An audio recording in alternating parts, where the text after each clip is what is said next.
Hello, my name is Adam and I'm an independent estate agent, and today I'm doing a car vlog because the car is the only time when I get to sit down and I can't really do anything else but drive when I've got too much going on, too many viewings, appointments, appraisals, and when I'm in the office I've got too much going on in terms of office work. So I thought I would just go on a bit of a rant today, again.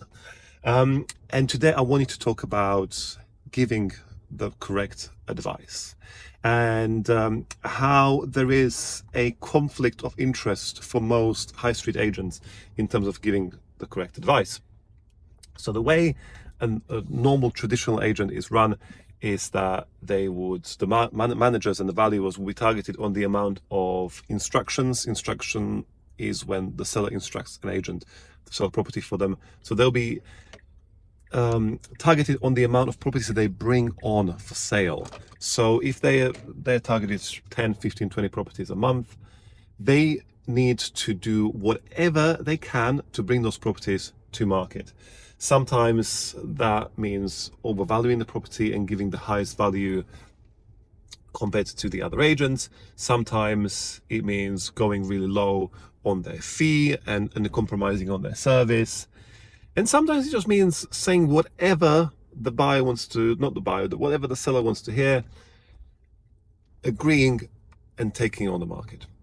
And this is where the problem happens, because if there are multiple agents going in and some will overvalue, some will say, no, just don't do any work to the property, it's going to sell as it is, we've got 1,000 buyers, they're going to come in straight away and you're going to get multiple offers. And then an agent comes in and says, look, you need to do this, you need to repaint here, and then gives them a realistic price, which is probably going to be lower than the other agents. What's that seller going to do? It's only human nature that they're going to go for the most attractive proposition.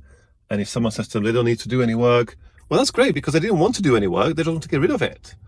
So why would they go on with someone who comes across as not confident in selling it in that condition? And this is where the problem is. So for me as an independent agent, I spend a lot of time doing these appraisals, and I really try to put emphasis on presentation, because there are two major types of valuations that I do. And so one of them is someone who's been on the market with two other agents and the property hasn't sold. And it's because it's overvalued. Second type is someone who's been on the market with two other agents and it hasn't sold, not because it's overvalued, but because it's presented terribly. Well, in a way, it's overvalued for that level of presentation. So it is people, and I keep saying this in my other videos, people do not have imagination. Buyers don't have imagination. Sometimes a simple tidy up, declutter, maybe a repaint, maybe changing that carpet that was last changed in 1997, it will bring you a lot more money, and it will bring people through the door. Because even if an agent is just relying on Rightmove, buyers will judge that property based on those photos. They'll look at it and say, oh, this was neglected, I don't really want this. Why would you want to buy something neglected? They don't look at it as, oh, I can get a great deal here and I can offer less. Not everyone is that savvy. People shop emotionally.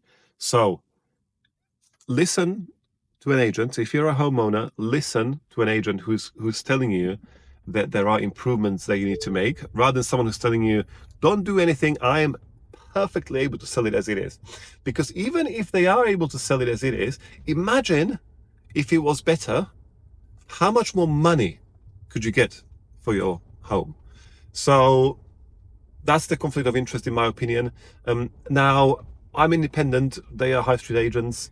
I don't know if this is going to change when the whole industry changes and the majority of agents will be independent, because I personally think that's where it's going. That is for a different conversation. But I think anyone who is any good, any agent who is any good, is going to become independent and is going to be able to offer better service and do a much better job by themselves.